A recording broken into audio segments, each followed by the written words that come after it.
지난번 일하고서 토우사라 방송 때 하나님의 포도원 에덴 이사야서 5장을 하려다가 우리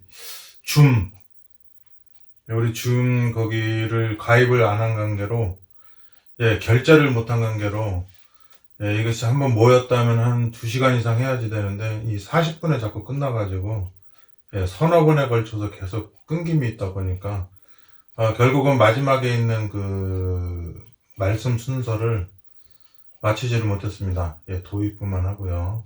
그래서 오늘 그 부분을 마치려고 합니다. 오늘 모처럼 혼자서 녹화를 하게 됐는데요.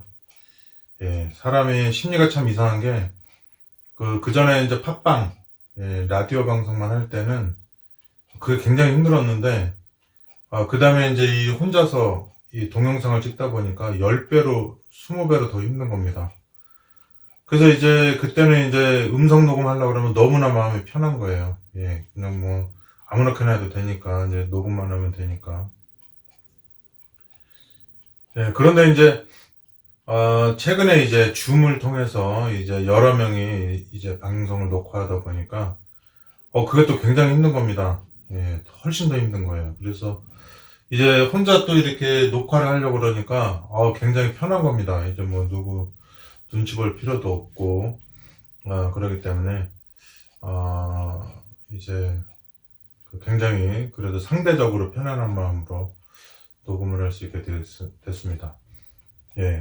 일하고서 일요일 아침 9시 서울 일하고서 토사라 토요일 오후 4시 라스베가스 시간 이때는 항상 정규 방송을 녹화하도록 할 겁니다.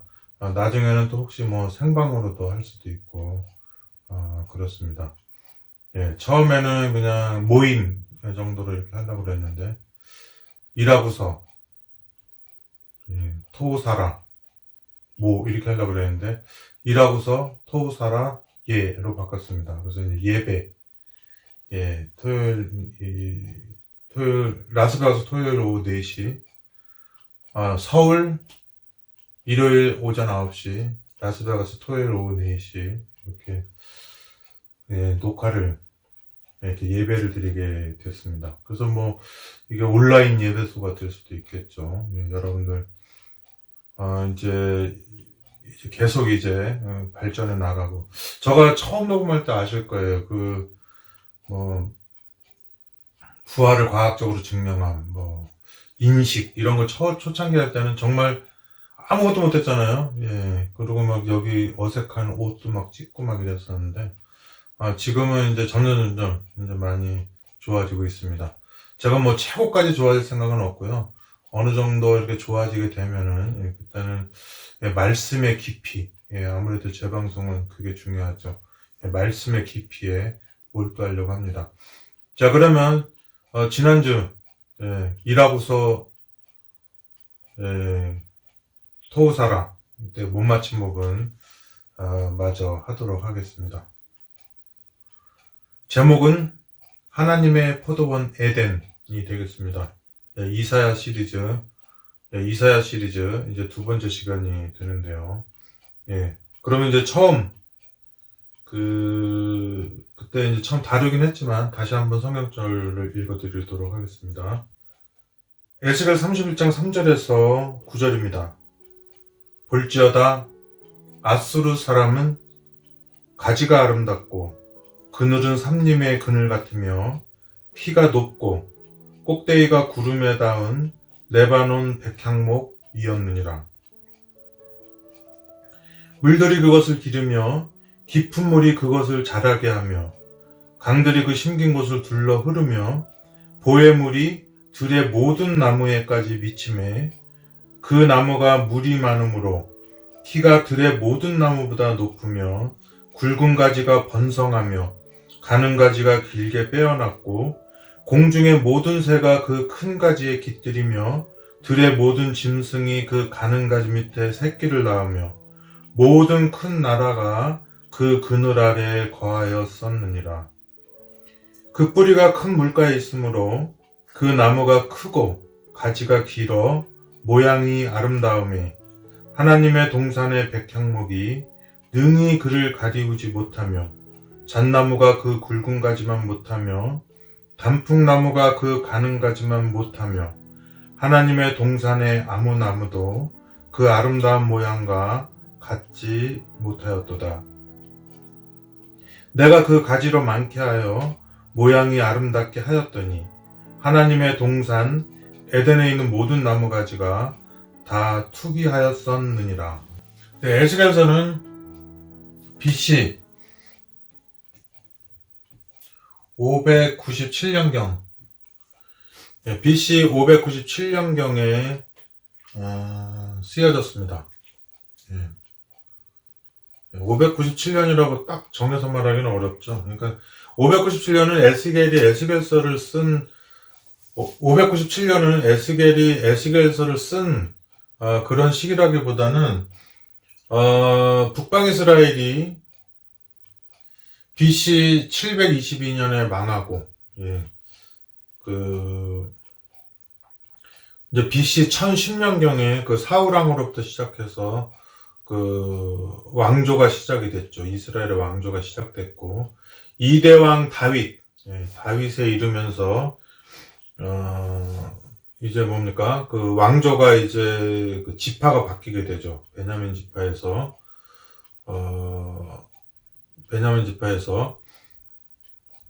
그 유다 지파로 바뀌게 됩니다. 그 다음에 다윗의 아들 솔로몬이 이제 왕위를 이어받고요. 이제 다윗의 아들 솔로몬이 BC 930년경에 죽게 됩니다. 죽게 되면서 그 에브라임 지파에 그 여로보암이라는 사람이 있어요. 지금 우리가 이제 주로 다루는 이사야서는 이제 여로보암 2세. 마치 그 여로보암이 그 부활한 듯한 그 느낌 있잖아요. 물론 여로보암은 시조지만 이제 북방 이스라엘이 이제 멸망당하기 전에 가장 많이 부흥했던 시대. 그 시대를 통치했던 왕이 여로보암 2세입니다. 그래서 이제 우리가 알고 있는 그 선지서들이 있잖아요. 그 이사야서, 미가서, 뭐 아모스, 호세아, 요나. 그런 책들이 그 시대에 다 이렇게 쓰여지게 되죠. 아주 중요한 시대가 되겠습니다. 그리고 이제 지금 이제 722년에 이제 북방 이스라엘이 망하고 아수르에게 멸망당하고 이제 그 민족을 다 이제 흐트러뜨려 놓습니다. 흐트러뜨려 놓고 그 다음에 이제 그로부터 세월이 지나죠. 계속 이제 아수르가 이제 힘이 세고 그랬는데 이제 이 남방 유다가 멸망할 때쯤에는 이제 BC 605년 597년 이게 이제 2차 멸망 때거든요. 이따가 2차 멸망이라고 볼 수 있나요? 2차 침공이라고 보는 게 좋겠죠. 왜냐면 이때 침공했어도 우리나라 뭐 뭐 병자호란 이럴 때 뭐 아예 나라를 없애버린 게 아니라 왕은 그대로 두고 뭐 조공을 받는다든지 뭐 이렇게 했잖아요. 청나라가. 그런데 이제 뭐 우랑케 침략이라고 이렇게 하죠. 그래서 이제 여기도 이제 2차 침공을 하게 되고 이때 이제 605년도에 1차 침공 때는 이제 여호야김 때입니다. 여호야김 때 한번 이렇게 침공을 당해가지고 이제 또 또 조공을 바치게 되고 또 이렇게 속국 비슷하게 되는 거죠. 그 다음에 이제 597년도에 또 한번 침공을 당해가지고 또 이제 어려움을 겪게 됩니다. 그래서 이제 세 번째 침공 때가 이제 586년인데 그때는 이제 시드기야 왕 때, 그때는 이제 뭐 왕을 뒤에 세우질 않죠. 그리고 이제 그대로 이제 멸망을 하게 되는데요. 722년에 멸망한 722년에 멸망한 이스라엘. 그 이후로 뭡니까? 100년하고도 한 15년? 15년 지나서 이제 바벨론한테 침공당하기 시작을 하면서, 결국은 586년도에, BC 586년도죠. 그러면, 722년, 600년, 122년, 122년에 14년 하니까, 뭐 한 135, 6년 후에 멸망을 당하게 되네요. 그래도 135, 6년 동안 명맥을 이렇게 유지해 나간 겁니다.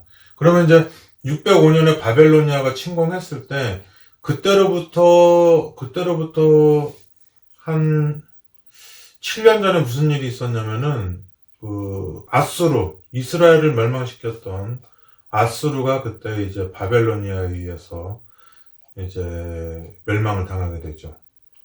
멸망을 당하게 됩니다. 예, 여기에서도 뭐, 여기가 네바다, 여기 제가 사는 데 네바다죠. 여기 네바다에 보니까 여기 이스터블리시드 1864 이렇게 되어 있죠. 1864. 예. 이게 이제 네바다가 설립된 연도입니다. 1864년도면 뭐 지금 2020년이니까, 예. 1864년도면 지금 2020년이니까, 뭡니까? 120년. 예. 156년 전이거든요. 156년. 이게 라스베가스 여기 네바다가 이렇게 딱 세워진 게 156년밖에 안 됐어요. 우리나라 조선왕조만 해도 500년인데 굉장히 짧죠. 예.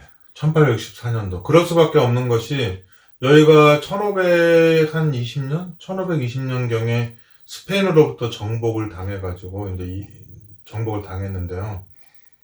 예, 1820년 300년 만에 독립을 하게 됩니다. 멕시코가 여기 독립을 하게 되는 거죠. LA, 라스베가스, 저기 텍사스 이런 데 전부.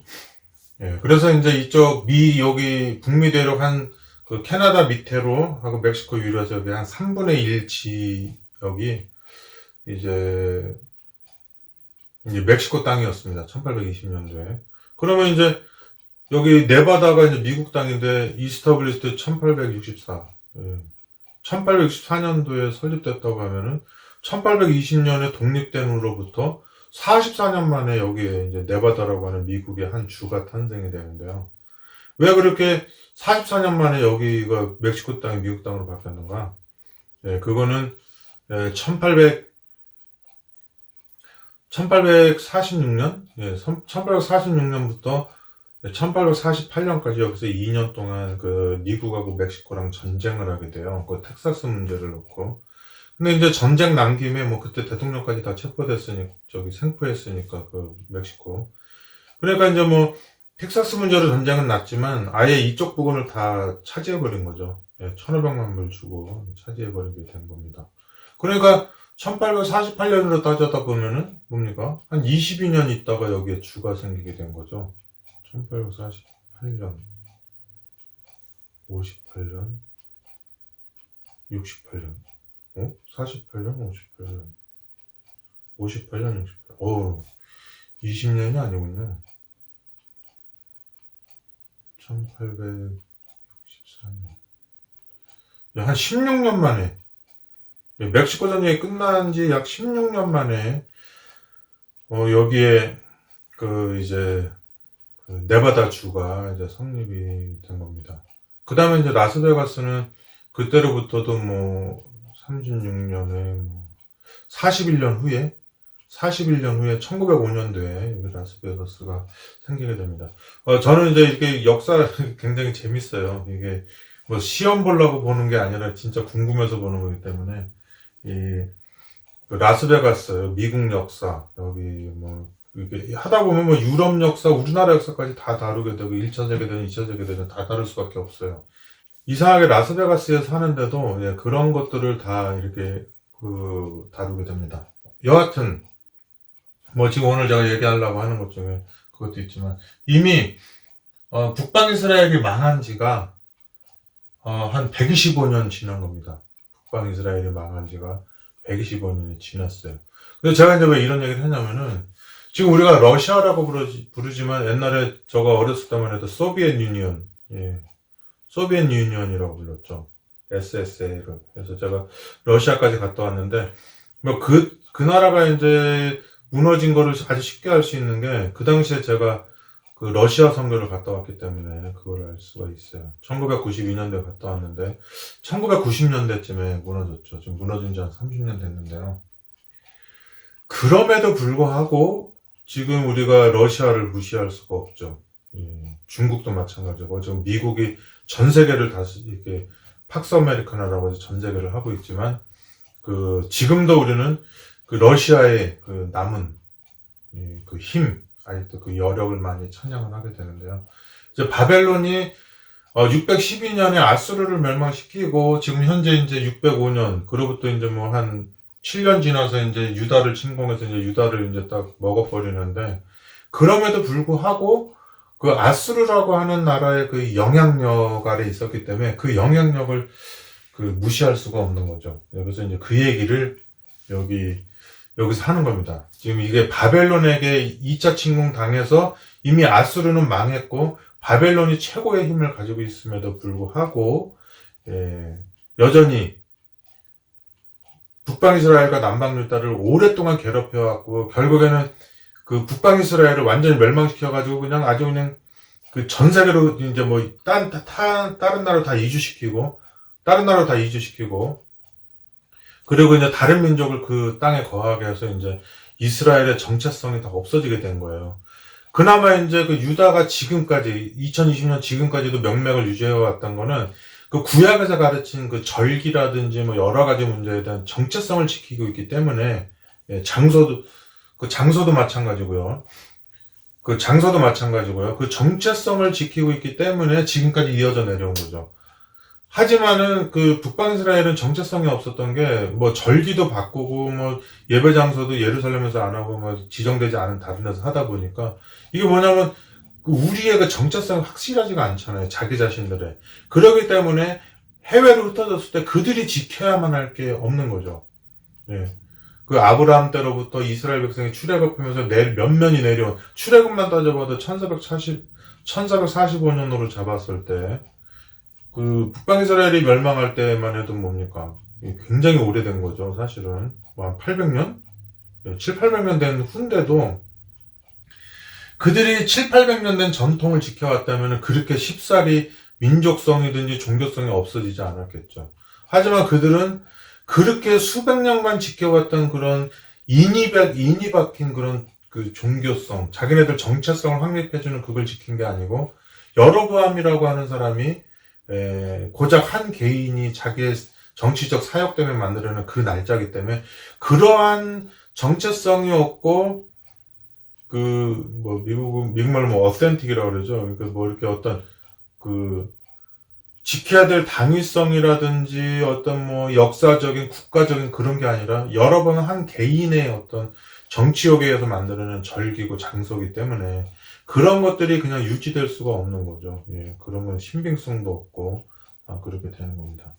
그래서 이제, 에스겔서에서는 그 아수르를 나무에 비교를 하는 거죠, 나무. 예. 나무에 비교를 해서,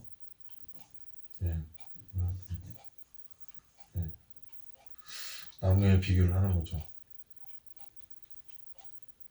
단어가 좀 그렇죠.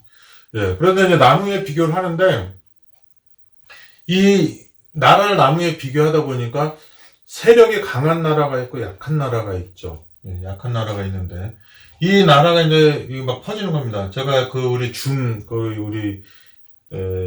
애교숨, 애매한 교인들의 숨통, 거기서 얘기했지만은, 이게 영향력이 커지는 거를 나무의 가지와 뿌리가 막 퍼지는 걸로 표현을 한 겁니다. 그래서 뭐 맥도날드가 세상에 퍼지고 아이폰이 세상에 퍼지고 코카콜라가 세상에 퍼지고 온갖 이런 그거는 이제 음식적인 면 이제 그 어떤 이 생산품적인 면 그다음에 이제 군사적인 면 전 세계에 퍼져 있는 뭐 미군 기지라든지 이런 거 알 수가 있겠죠. 그런 것처럼 뭐 로마 군인들도 마찬가지죠. 빌라도 총독은 유대로 가고 막 각 나라마다 총독을 보내서 이제 내정 간섭을 하고 이렇게 하는 것인데 그런 것들을 뭡니까? 이게 이제 가지가 막 퍼지는 것들로 얘기를 한 거죠. 다 퍼지느니라. 그래가지고 근데 이제 우리가 이 나라가 막 정복하는 것 같지만 사실 그렇지 않아요. 이 로마 시대 때도 막 청년들이 그때 뭐 인구가 한 100만 명 됐나 그래요. 뭐 저도 오래전에 봐서 그런데 100만 명 정도 되고 우리가 잘 아는 뭐 에베소 이런 데는 뭐 한 20만 뭐 이렇게 10만 20만 되고 이랬나 봐요. 한 20만 정도. 거기 이제 뭐 정말 지금 있었으면은 뭐 저 그리스의 파르테논 신전보다 훨씬 더 좋은 훨씬 더 어마어마한 불가사인 뭐 아르테미스 신전인가? 예. 아데미어 막 이렇게 하잖아요. 그 신전이 있었다 그래요. 그 땅이 막 굉장히 단단하지 못하고 막 이런 땅에 지은 굉장히 그런 신전인데 거기다 뭐 왜 졌는지 뭐 불가사의 하고 막 이런다고 그래요. 그래서 이제 막 이렇게 막 퍼져나가는 겁니다. 예, 퍼져나가서 이 영향력을 행사를 하는 거죠. 그래서 이제 막 우리가 정복한 나라가 무조건 미울 것 같지만 그런 게 아니라 그 로마의 드림을 가지고 그 로마의 어마어마한 도시, 시골에서 볼 수 없는 그 어마어마한 도시에 그 청운의 꿈을 가지고 로마 드림을 가지고 가는 사람이 있고 지금 또 뭐 아메리칸 드림을 가지고 이렇게 온 사람도 있고 예, 그렇지만 꿈을 가지고 온 사람도 있지만 자기 나라 살고 있지만 뭐 정치적 망명한 사람도 있고 그렇죠. 저 같은 경우는 뭐 종교계에서 이렇게 막 미국에 뭐 오고 나니까 뭐 좋긴 하지만은 뭐 거의 뭐 한국에서 정착할 수가 없어서 이제 막 거의 종교적 망명이라고 그럴까요? 이제 인정받지 못하지만 그래서 이제 미국에 와서 이제 정착하고 이렇게 살고 있는 형편입니다. 예, 아수르가 이렇게 퍼지고 있는 장면.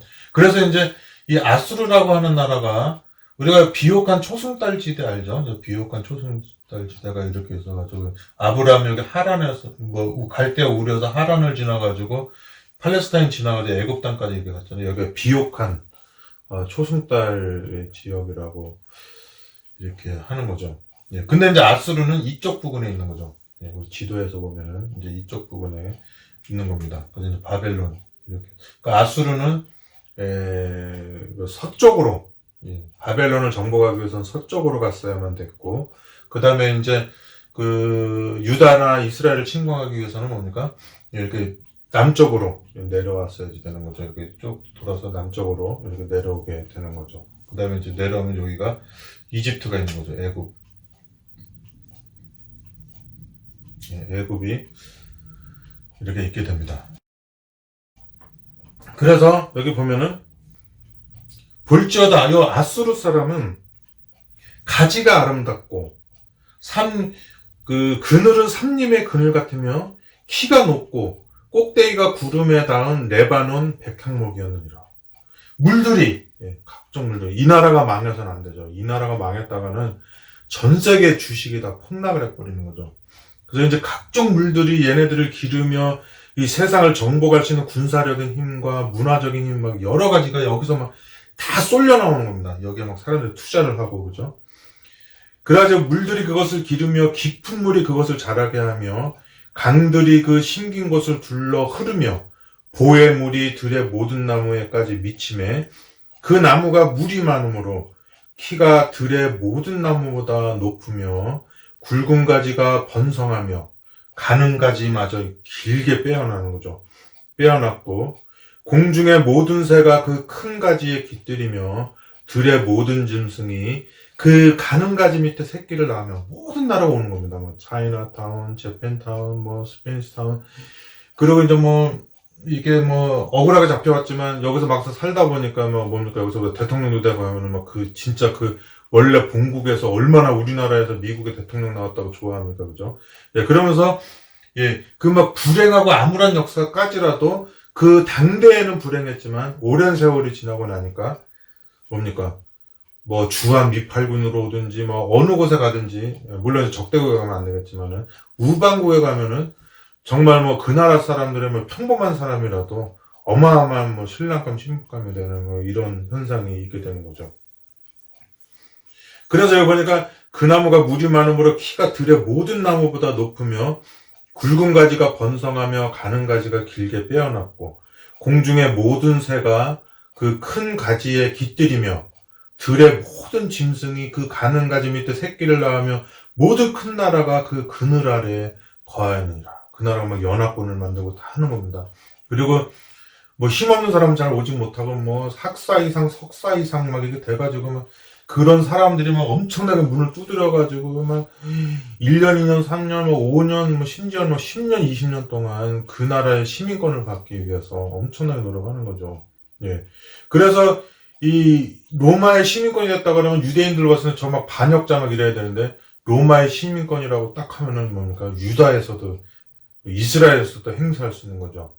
네가 로마 시민인 나를 정죄도 않냐고 어떻게 하냐. 그러면 막 로마 시민인 그 로마 백부장이 막 천부장이 막 그러는 거죠. 나는 돈 주고 샀는데 너는 어떻게 됐느냐. 그러니까 나는 나면서부터 로마 시민이다. 뭐 이렇게 하면서 할 정도로 이게 아이러니한 겁니다. 넷째 짐승이라서 메시아가 나타나서 막 쳐부셔줬으면 하는 나라면서도 그 나라의 시민권을 따게 되면은 어디 가서도 행사할 수 있는 그런 게 되기 때문에 아주 묘한 느낌이 있는 거예요. 막 성경 해석할 때는 막 완전 막 짐승의 표고 뭐 새끼양 같은 짐승인데 현실적으로는 막 저 나라 가서 막 그 내 아들 딸 시집 보내가지고 막 시집장가 보내고 막 그 유학 보내고 이민 보내가지고 막 무슨 학위를 따게 하고 뭐 내 아들 딸은 어디서 뭐 학위를 땄느님 하면서 예 그런 게 많이 있죠. 막 신자들은 막 산으로 보내고 자기네는 다 애들 유학 보내가지고 막 대학교 교수 월급으로는 감당이 안 돼가지고 막 책도 쓰고 뭐 이상한 짓도 해가지고 막 어떻게든 자기 자식 교육시켜가지고서는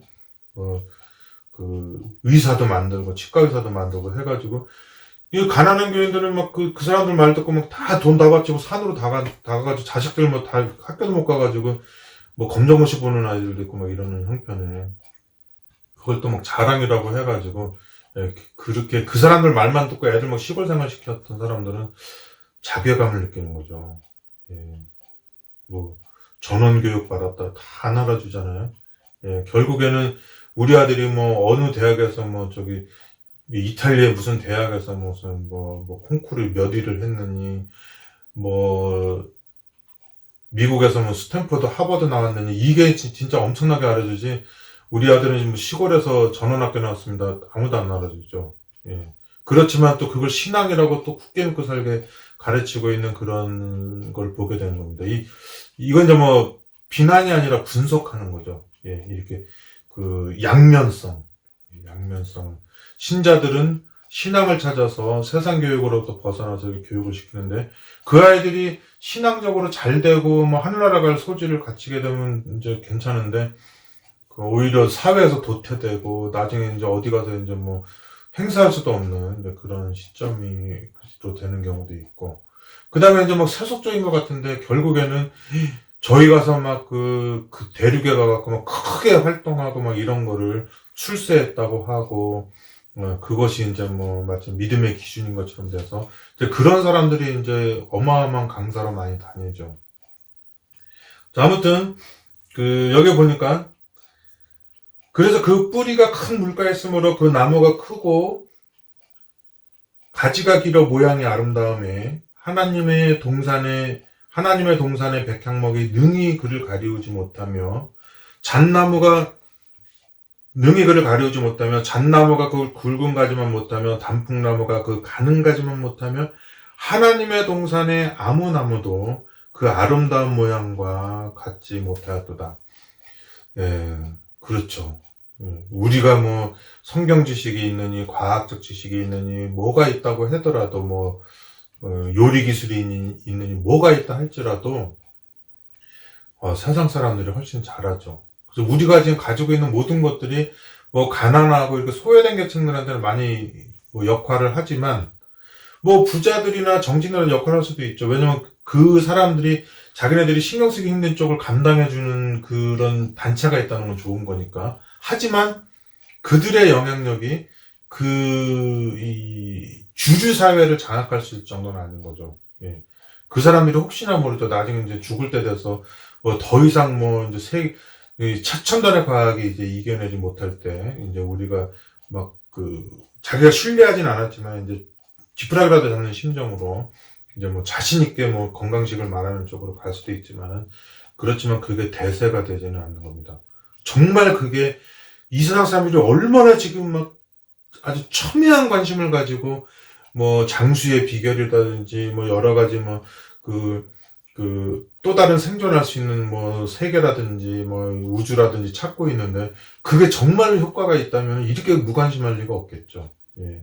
그냥 이제 여기도 이제 뭐 빈부층 뭐 가난한 사람들한테 대하듯이 그냥 뭔가가 우리가 큰 신경 안 쓰고 이제 자기네끼리 이렇게 지낼 수 있는 게 있으면 그냥 이렇게 내버려 두면서 이렇게 권장도 해주고 이렇게 뭐 자금도 가끔가다 도와주고 뭐 이렇게 하는 그 정도. 예.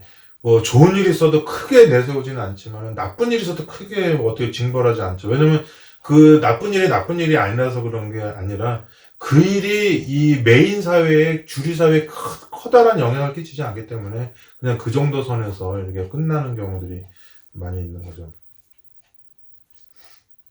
자, 아무튼 그렇게 되다 보니까 이 사람들 막 예언 연구도 하고 막 이러면서 이 정말 예언대로 안 될 것처럼 막 어마어마하게 부흥되는 이 나라들을 보면서 이게 막 투기하고 질투하면서 막 예언 연구도 하고 막 하는 겁니다.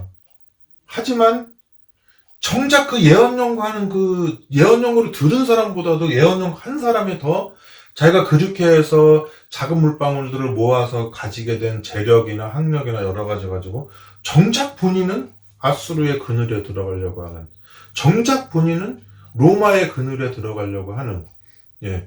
그래서 헤로당처럼 가이사 로마 황제한테 계속 뭐를 보내가지고 또 내가 헤롯 왕자를 유지하도록 하게 하고 또 내가 막 밀고 있는 안토니우스 장군이 막 패배하자 바로 옥타비아누스한테 가서 무릎 꿇고 또 빌어서 또 그 자리를 찾아내고 이렇게 되면서도 한편으로는 또 헤롯 성전을 지면서 또 이스라엘 백성들에게는 우리에게는 또 다니엘서에 나타난 있는 뭐 넷째 짐승 위에 나오는 돌나라가 있다고 하는 동 하면서 또 이제 성전을 지면서 한편으로는 반역을 꾀하고 이제 이런 짓을 반복을 하다가 이제 결국에는 이제 뭐 마사다라고 하는데도 이제 최후를 맞이하죠. AD 70년경에. 예. 참 딜레마예요. 예. 백성들로 하여금 아주 반감과 분노를 가지게 했던 로마에 대해서는 본인들은 정작 그 가이사 왕자나 이런 사람들 아부를 해가지고 그 자리를 유지하고 또 자기네는 또 그 나라 가려고 하고 또 여기 그 자기네 나라에다가 막 그 황제 이름으로 뭐 티베리우스 뭐 맑은 바다 막 이렇게 이름 붙이고 다 해가지고서는 그런 이제 이율 배반적인 면이 있는데 늘상 당하는 건 백성들이죠. 예, 모르고, 일단 모르니까. 예, 모르고 알고 싶어 하지도 않고. 알면 또 죽으니까. 예, 그러니까 그렇게 살고 있는 겁니다. 지금 제가 말하고 있는 게 딱 지금 우리가 이사야서를 공부하는 그 시대의 분위기가 지금 제가 말하는 분위기랑 똑같아요. 예. 그 당시를 말하면은 제가 정죄당하지 않겠지만 요즘이 그렇다고 말하면 이제 저도 이제 이사야장 나는 거죠. 다행히 이제 그때처럼 이제 미개한 법은 없으니까 이렇게 공개적으로 사람을 잔인하게 죽이고 이러지는 않고 그냥 뒤로 뒤로 이렇게 조용히 고사시킨다 그럴까 이렇게 말라비틀어지게 해서 이제 여기서 이게 물이 기르게 한다 그랬는데 물을 다 끊는 거죠. 신분의 물도 끊고 재정의 물도 끊고 자격의 물도 끊고 인맥의 물도 끊고 모든 걸 다 끊어가지고 스스로 이렇게 뿌리가 말라가지고 이렇게 줄기 잎사귀 다 말라서 이렇게 시들어서 죽어버리게 만드는 거. 그게 이제 고사시키는 거죠, 완전히. 예, 그렇게 해서 이제 죽이는 게 있는데, 이제 이 당시에는 그럴 필요가 없죠. 그냥 이때는 완전 제국주의 시대고 이러니까 말 안 들으면 죽이 권선징악적으로 이렇게 하는 겁니다. 자, 드디어, 예, 그러한 에스겔서 이야기, 에덴에 있는 나무. 그래서 이제, 예, 이스라엘에 있는 백성들을 에덴에 있는 나무라고. 이건 제가 아주 오랫동안 얘기할 겁니다. 네. 에덴에 있는 나무가 뭐가 있었죠? 예, 선악과가 있었고, 그 다음에 생명과가 있었죠. 예. 선악과가 있고 생명과가 있었지만은, 우리가 전날에 금이 있다 그러지만, 가서 금하고 얘기합니까? 사람하고 얘기했죠. 예, 선악과랑 생명과가 있지만, 결국은 선악이라고 하는 것과 생명을 담고 있는 게 뭡니까? 우리가 돌의 생명이 있습니까? 아니면은 또 공기나 이런 데 생명이 있습니까? 예. 물론 그걸 생수라고는 하지만, 예, 그렇지만 이제 진짜 우리가 말하는 리빙스톤, 그러니까 살아있는 이 돌이라고 하는 거는, 이게 지금 우리처럼 이렇게 호흡을 하고 숨을 쉬고 이렇게 기식을 하면서 이렇게 살아가는 그 존재들, 그리고 생각을 하면서 사는 존재들이 가지고 있는 그런 어떤 생각, 선악과 생명과가 있는 에덴 동산인데, 이스라엘 백성들을 그 에덴 동산에 있는 나무라고 말하는 것입니다. 왜냐하면 그들에게는 이스라엘이 1000만 번을 멸망하고 사라지고 없어지고 왕들이 바뀌어도 결코 사라지지 않는 지성소, 지성소 안에 법계, 법계 안에 있는 하나님의 계명이 있는 것이에요. 그 계명은 사람이 물리적인 힘으로 해서 정복했다고 해서 그것이 사라지는 법이 아니에요. 성소를 없앴다고 해서, 이스라엘을 망하게 했다고 해서, 다윗을 타락시켰다고 해서, 성소를 침공해갖고 그 물두멍과 뭐 여러 가지 뭐 그 보물과 이런 뭔가 촛대 다 가져갔다고 해도 그것이 표상하는 바, 그것의 원형인 눈에 보이지 않는 비가시적인 형이상학적인 그 어떤 선이라고 하는 것, 악이라고 하는 것의 그런 어떤 근본적인 문제를 터치하지 못하는 거예요. 사단조차도 그게 어디 있는지 소문만 들었다고 하는 그런 거니까. 신비한 겁니다. 선이라는 것도 그렇고 악이라는 것도 그렇고 인간이 사는 세계에서는 어떤 유튜버도 풀어내지 못하는 그런 신비 감이 서려 있는 겁니다. 그래서 이 에스겔서 지금 여기 나오는 에스겔서 보니까 31장에 나오는 이 얘기는 그 원형을 찾아 들어가 보면 창세기 2장 7절에서 9절이 나오게 되는 것이죠. 창세기 2장 7절에서 9절을 보면은요, 이제 제가 이거는 오랫동안 앞으로 할 겁니다. 이 에덴 동산이라고 하는 거는, 정말 창세기부터 계시록까지 모든 주제마다 이 얘기를 해도 될 정도로 많은 것을 담고 있어요. 저도 평생 몇십 년을 에덴 동산에 대해서 얘기했지만, 지금도 에덴 동산을 얘기하다 보면, 지금 여기가 코로나 상황인지, 뭐 내 상황이 지금 뭐 굶어 죽게 된 상황인지, 그런 모든 것들이 아무 생각이 안 나요. 이것이 어떻게 보면 우리가 가지고 있는 어떤 인생의 그 우울증이라든지 공허함이라든지 헛되고 헛된 모든 것들로부터 벗어날 수 있는 어쩌면 유일한 것이라고 볼 수 있는 것입니다. 물론 저도 살지만 이걸 상대방한테 전함으로써 또 살아날 수도 있는 거죠. 그 사람들에게도 복이 되고 우리에게도 복이 되는. 그래서 인류의 소망, 유일한 소망이 되는 게 이것입니다. 창세기 2장 7절에서 9절을 보면 여호와 하나님이 흙으로 사람을 지으시고 생기를 그 코에 불어넣으시니 사람이 생명이 된지라. 여호와 하나님이 동방의 에덴에, 여기 아까 에덴 나왔죠, 에스겔서에. 에덴에 동산을 창설하시고 그 지으신 사람을 거기 두시고 여호와 하나님이 그 땅에서 보기에 아름답고 먹기에 좋은 나무가 나게 하시니 동산 가운데에는 생명나무와 선악을 알게 하는 나무도 있더라 그랬습니다. 생명나무와 선악을 알게 하는 나무가 동산 가운데 있는 겁니다. 그 생명나무와 선악을 알게 하는 그런 선악이라고 하는 곳이 있는 곳이 어디입니까? 우리가 사자가 사슴 잡아먹을 때 악하다 그러지 않잖아요. 그게 그 사람한테만 쓰는 말이죠. 사람이라고 하는 것은 내가 아무런 생각 없이 살아도 이렇게 피하고 배고프면 밥 먹고 이렇게 하잖아요. 아무 생각 없이. 그럼에도 불구하고 그런 본능에 해당되지 아니한 어떤 존재가 있어요. 인식하는 존재가 있는데, 인식이라고 하는 존재인데, 그 존재가 여기 안에 살고 있는 거예요. 그래서 내가 가지고 있는 본성을 계속해서 조정을 합니다, 얘가. 나는 더 자고 싶은데 더 못 자게 하고, 이제 깨고 싶은데 더 이불 속에 들썩거리게 하고, 착하게 살고 싶은데 그러지 못하게 하고, 나쁜 일을 하려고 그러는데 또 그것도 못하게 하게 하고, 뭔가 이 안에서, 나는 절벽에 가고 싶어 하지 않은데 사진 찍고 싶다고 해서 절벽에 가게 하고, 동물들은 하지 않는 짓을 시키는 무슨 존재가 있는 거예요. 여기를 다스리게 하는 존재가 있는 거죠.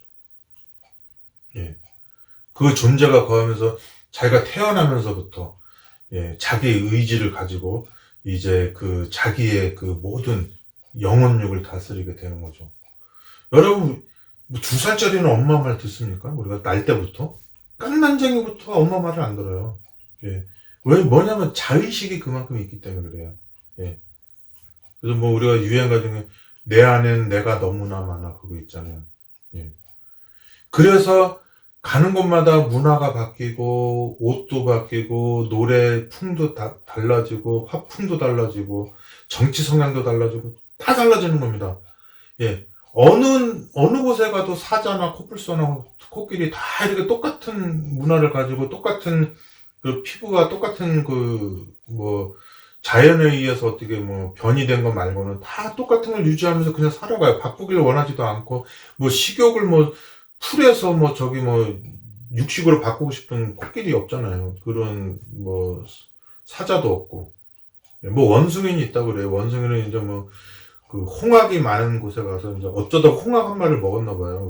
그러니까 이제 뭐 그게 맛있어서 그다음부터 막 홍학이 씨가 말랐다고 그러던데요. 예, 홍학 플라밍고라 그러죠. 플라밍고 호텔 있는 것처럼. 예, 아무튼 그 동산 가운데에는 그 선악과와 생명나무가 있는데 너네들이 그것을 뭐든지 먹을 수 있지만 제발 그 로마서 7장에 나오는 그 선악을 알게 하는 그 나무를 먹지 말라. 선악을 알게 하는 그 나무를 먹으면 너희가 이 살아있는 것 같은 몸이 마치 죽은 것처럼 깨닫고 그 안에서 부르짖는 소리가 있는데 오라 나는 공고한 사람이로다. 이 사망의 몸에서 누가 나를 건져내라 하면서 울부짖게 되면서 괴로워하게 되는 겁니다. 그 상태로 살아가는 인생을 바라보면서 저렇게 고통스러운 상태로 영원히 살게 되는 그 인간들을 그 불쌍하게 생각하고 가련하게 생각한 나머지 하나님들끼리 모여서 저 아이들이 저 상태로 영생할까 염려하노라 하면서 그들로 하여금 생명의 나라로부터 벗어나게 해서 그 선악을 알게 된 고통으로부터 로마서 7장에 있는 고통으로부터 해방시키게 하는 겁니다. 그렇지만 사랑의 세계는 고통이 없어졌다고 끝나는 건 아니죠. 사랑은 그리움과 보고 싶음이 있는 것입니다. 그 선악과를 먹고서 그 빨가벗은 걸 가리우고 너무나 괴롭게 사는 그 인생들이 불쌍해서 그 생명의 세계 바깥으로 나가서 그 고통으로부터 해방시켜줬지만 그립잖아요. 그 인생들이 그리워서 인간들의 모양으로 이 땅에 내려오셔가지고 그들에게 다시 선악을 모르는 상태로 만드는 겁니다. 우리가 태어나서 유치원 가기 전까지 선악을 몰라가지고 그렇게 여탕도 가고 남탕도 가고 뭐 그냥 온갖 짓 다 하고 뭐 술을 모르고 마셔도 되고 뭔가를 잘못해도 뭐 어리다고 용서해주고 다 해줬잖아요. 40살에 50살에 누가 그걸 용서해줍니까? 안 해주죠. 근데 40이 되건 50이 되건 용서해주는 어린아이처럼 용서해주는 데가 있어요. 엄마죠. 엄마 아빠. 내가 50이 됐는데 70된 80된 엄마 아빠가 얘는 어려서 다쳐서 그렇다고 뭐가 잘못 먹여서 그렇다고 얘가 이런 애가 아니었다고 다 늙어서 선악을 알아도 10배를 더 많이 하는 자식들을 위해서도 얘는 모른다고 이 얘기를 해주잖아요. 예. 그게 바로 십자가의 정신이에요. 그 정신이 없다면 우리는 어떤 방식으로 어떤 논리적으로 이 사랑과 희생에 대해서 설명하려고 해도 설명이 안 됩니다. 예. 그렇게 좋은 대학에서 그렇게 여러 날을 공부하고 그렇게 도덕적인 세계에 오랫동안 머물러도 깨닫지 못했던 것을 아무것도 모르는 엄마가 아이를 낳고 그 아이를 품고 바라보는 그 눈빛에서 그 사랑과 희생과 그렇게 많이 설명해도 설명이 안 되는 십자가가 그렇게 많이 강조하고 가르쳐도 변화되지 않는 성품이 성화되고 영화에 이르면서 그것이 하늘나라에서 영원한 생명을 가지고 살아도 권태기 없는 실증 없는 삶을 영원히 살 수 있는 어린아이와 같은 그런 마음으로 살 수 있는 그런 걸 가지게 하는 힘이 있는 것입니다. 결국은 사랑인 거죠.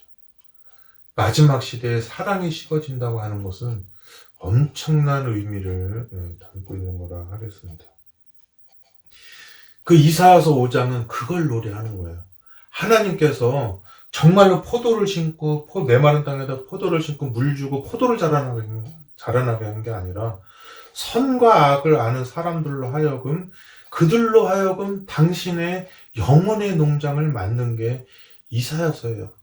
예. 그 사람들을 그 포도나무를 뽑아다가 애굽 땅에서 뽑아다가 가나안 땅에 심겨놓고 온갖 물을 주고 은혜를 베풀어서 잘 키워놨는데 너네가 그렇게 슬픔의 열매, 부정의 열매, 범죄의 열매, 도둑질의 열매, 간음의 열매, 그 여러 가지 상처를 주고 괴롭히고 공고명령을 하고 멀쩡한 사람 잡아 죽이고 이사야 톱으로 썰어 죽이고 당신의 기별을 전하는 사람을 자기네들이 하는 정책에 맞지 않다고 해서 애매하게 누명씌워서 죽여버리고 하는 그런 짓들을 하는 그 이유가 뭐냐? 차라리 세상 사람들은 그들의 논리를 펼치면서 나는 힘이고 법이다 하면서 이렇게 살아가면서 힘과 돈으로 세상을 장악하는데 너네들이 가지고 있는 논리는 그게 아니지 않느냐. 너네들은 창세기 3장 15절에 나오는 그 메시아를 기다리면서 선과 도덕으로 이 세상을 통치하는 메시아를 기다리고 있는 너희가 어떻게 세상 사람들보다 더 큰 죄악을 짓고 사느냐.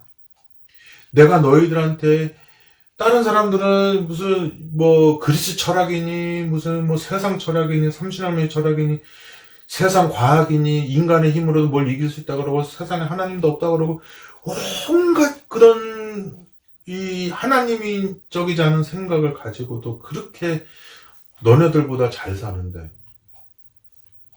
너네들은 하나님의 말씀을 가지고 성경을 가지고 부조들을 통해서 선지자들을 통해서 그 많은 그 도덕과 신앙의 흥망성쇠를 보면서 그렇게 많은 지식을 가지고 있어서 너네들의 정신적 양식은 어마어마하게 풍족해서 너네들이 가지고 있는 것은 다니엘과 같은 이사야와 같은 그런 스데반과 같은 그런 신앙이 있기를 그렇게 바랐는데 너네들은 그 조그마한 문화 가운데서 오글박작 온갖 정치적인 방법으로 지도자가 되려고 하고 애매한 사람 다 죽여버리고 그리고 자기네들은 큰 죄를 져도 세상에 지탄받을 만한 죄를 져도 다 용납하고 하면서 남들은 그렇게 눈에 보이지도 않는 그런 어떤 무슨 일이 있는데도 그냥 그거를 침소봉대에서 없애버리고 하는 그런 이런 기괴한 문화를 왜 만들었느냐. 너네들이 하나님을 안 믿으면 몰라도 하나님이 진짜로 계신다면 너네들의 행위를 심판해서 하나님의 농장 에덴을 다 파헤집고 뒤집어 엎어가지고 높은 자로부터 낮은 자로까지 전부 다 이 무적행 같은 구덩텅이로 쳐넣어가지고 이제 전혀 다른 존재들이 나타나서 이제 하나님의 성소를 짓게 할 것이다. 예수님 자신부터 너희가 버린 존재이고 나라를 팔아먹은 것 같은 세리마태라든지 문둥병자라든지 천박한 그 나사로의 그 삼남매 하며 십자가상의 강도 구레네 시몬 로마의 백부장 너네들이 그리도 천대시하면서 메시아만 나타나면 다 없애버릴 거라는 그런 사람들이 정작 그걸 이어서 우리 여러분 포도농장에 우리 농장에 가면은 왜 저기 농장 바깥에 막 이렇게 나는 거 있잖아요. 그 배추니 뭐니 그게 씨가 바깥으로 튀어나갔나 보죠. 저도 농장에 보면 그런 게 있더라고요. 그런 것처럼 이스라엘 바운더리 안에서 그 성경의 바운더리, 영적인 바운더리를 잘 키웠는데 걔는 다 망하고 거기서 바깥에, 그 철조망 바깥에 있는 애들 중에서 세리마트도 나오고 로마의 백부장도 나오고 십자가상의 강도도 나오고 막 여러 가지 기대하지 않았던 사람들, 이 사람들로부터 많은 그 남은 자손들이 이렇게 나오게 되는 거죠. 이사야 5장 1절부터 7절입니다. 여러분 이거를 정말 객관적으로 한번 읽어보세요. 지금 제가 말한 거랑 상황이 똑같아요. 내가 나를 사랑하는 자를 위하여 노래하되 나의 사랑하는 자의 포도원을 노래하리라.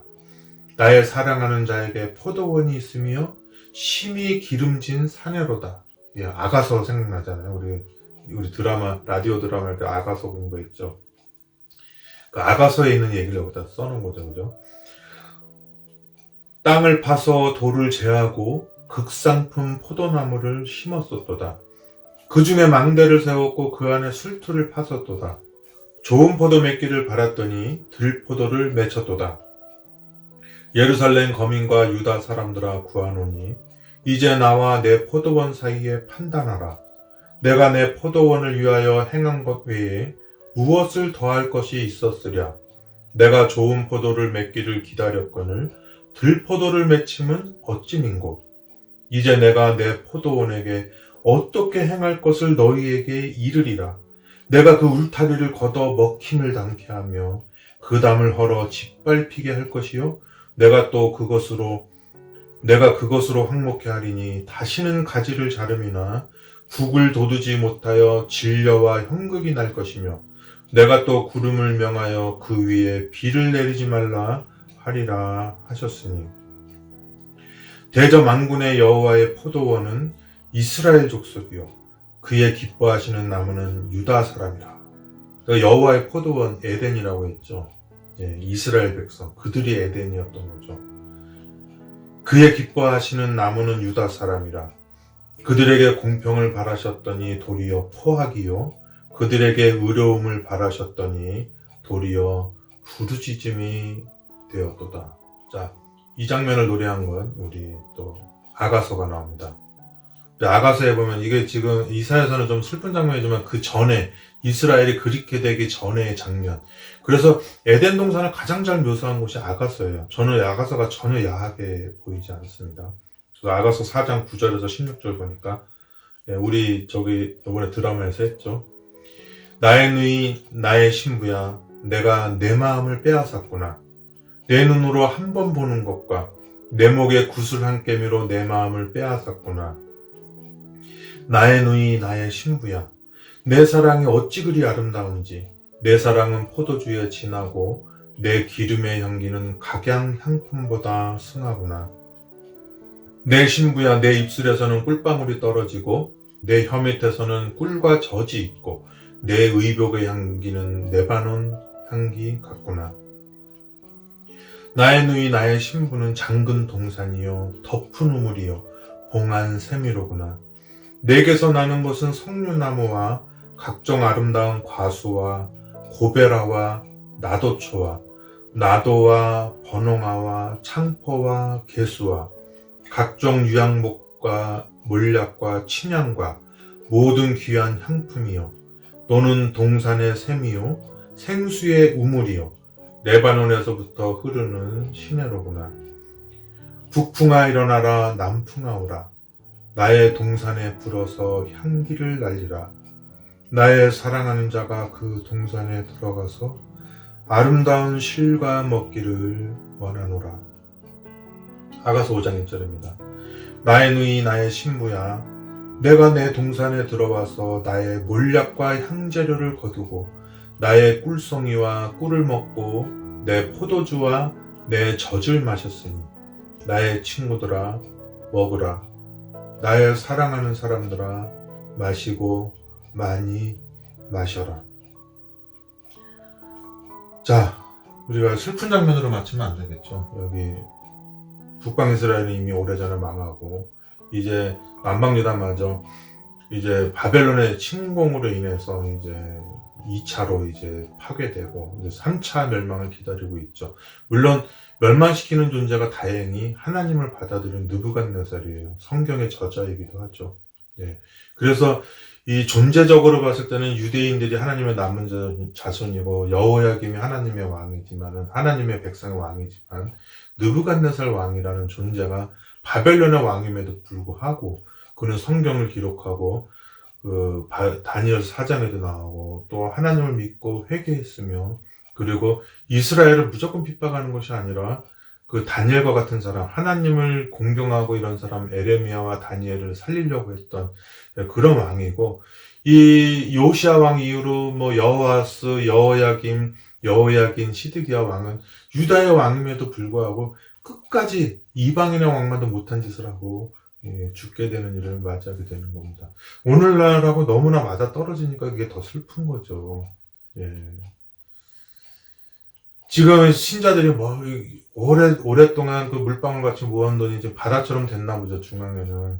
근데 중앙에 있는 사람들이 이제 하만 같은 장사꾼들이 와가지고 이제 이 신자들이 억지로 세우는 교회들을 다 파괴시키고 어떻게든 통폐 앞에서 팔아먹을 생각만 하고 이렇게 살고 있고, 그리고 이제 오랫동안 그 중국의 십상시처럼 된 장로들이 이제 그 허수아비 같은 이제 연합회장 이제 머리 나쁘고 이제 뭐 이렇게 이렇게 좀 허황된 이런 사람들을 이렇게 뭐 정치적으로 뭐 기관장 세워놓고 이제 뭐 마음 놓고 유린을 먹는 거죠. 예, 걔네들이 뭘 압니까? 다 팔아먹고 하는 거죠. 예, 망할 수밖에 없는 거죠. 이런 말을 하는 이사야 같은 선지자 때문에 방해가 되겠죠. 그래서 뭐 톱으로 썰어 죽이고 했을 거예요. 예, 그 당시에도. 예, 그렇지만은 성경을 이렇게 끝낼 수는 없는 거죠. 결국에는 그런 진려와 형극이 나게 한 그런 존재들을 싹 없애고, 예, 지금 그러지 않으면 알곡이 다칠까봐 그렇게 하는 것이죠. 예, 그들을 싹 없애고 예수님이라고 하는 그런 버림당한 그런 돌이 와가지고, 예, 또다시 문둥병자, 세리, 창녀 막 이런 사람들 막달라 마리아 다 모아가지고 또 사랑의 왕국, 희생의 왕국을 세워서 겉으로 보기에는 엄마처럼 무기력해 보이지만 결국에는 그 힘센 장수마저도 그 죽어버린 그 존재 위에 엎어져서 울 수 있게 만드는 그런 어마어마한, 그 무엇도 이길 수 없는 그 어떤 불도 꺼치지 못하고 어떤 불도 꺼치지 못하고 어떤 불도 사르지 못한다는 그 사랑의 힘, 예, 그 힘의 나라를 세우게 되는 겁니다. 사랑이 식어지는 이때 그런 나라가 정말 세워질까요? 예, 사랑이 식어진다는 이 시대에 그런 나라가 세워질지 정말 우리는 모르는 겁니다. 아무튼 성경의 약속은 그런 나라가 세워진다고 말을 하고 있습니다. 이 성경에 오늘 마지막으로 씌워진 건 아니지만 마지막 책이 요한계시록이죠. 예, 이 부록임을 요한복음이라고 저는 얘기를 했죠. 예, 계시록 22장 1절에서 5절 보고 예, 마치도록 하겠습니다. 계시록 22장 17절까지 제가 읽어드릴게요. 또 저가 수정같이 맑은 생명수의 강을 내게 보이니 하나님과 및 어린 양의 보좌로부터 나서 길 가운데로 흐르더라. 강 좌우에 생명나무가 있어 12가지 실과를 맺히되 달마다 그 실과를 맺히고 그 나무 잎사귀들은 만국을 소성하기 위하여 있더라.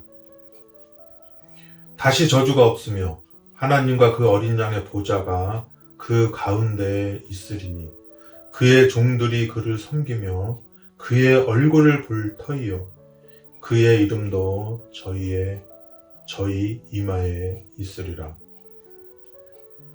다시 밤이 없겠고 등불과 햇빛이 쓸데없으니 이는 주 하나님이 저희에게 빛이심이라. 저희가 세세토록 왕노릇 하리로다. 성령과 신부가 말씀하시기를. 계시록 22장 17절입니다. 예. 성령과 신부가 말씀하시기를 오라 하시는도다. 듣는 자도 오라 할 것이요 목마른 자도 올 것이요 또 원하는 자는 값없이 생명수를 받으라 하더라. 예, 여러분 오늘 그 설교 제목이 하나님의 포도원 에덴이었죠. 예, 이사야 시리즈 두 번째 시간입니다. 이런 이사야서를 그 당시 아수르 사람들하고 연관시켜서 이렇게 연구를 할 겁니다. 연구를 할 거지만, 예, 더 중요한 것은 그 이사야서를 있게 한 앞뒤의 배경. 그리고 스테이크 한 조각 있으면은 얘가 어디서 왔는지 소를 그려내야지 되는 거잖아요. 예, 소를 이렇게 그려내가지고 거기에서 나온 이런 스테이크 한 조각이라는 것. 예, 그런 것을 그런 식으로 성경을 보게 되는 것이죠. 앞으로 이사야서를 공부할 때 이 방송을 듣는 여러분들보다 제가 더 감격스럽고 감동스럽고 이스라엘의 그 죄악 속에서 피어난 그 여린 줄기 같은 그 예수님이라고 하시는 분이 온 세계를 정복하기까지의 과정을 또 이렇게 신앙적으로 또 이렇게 살펴보도록 하겠습니다. 오늘 여러분 또 편안한 하루 보내시고요. 우리 다음 방송에서 또 뵙도록 하겠습니다. 네, 그러면 안녕히 계세요.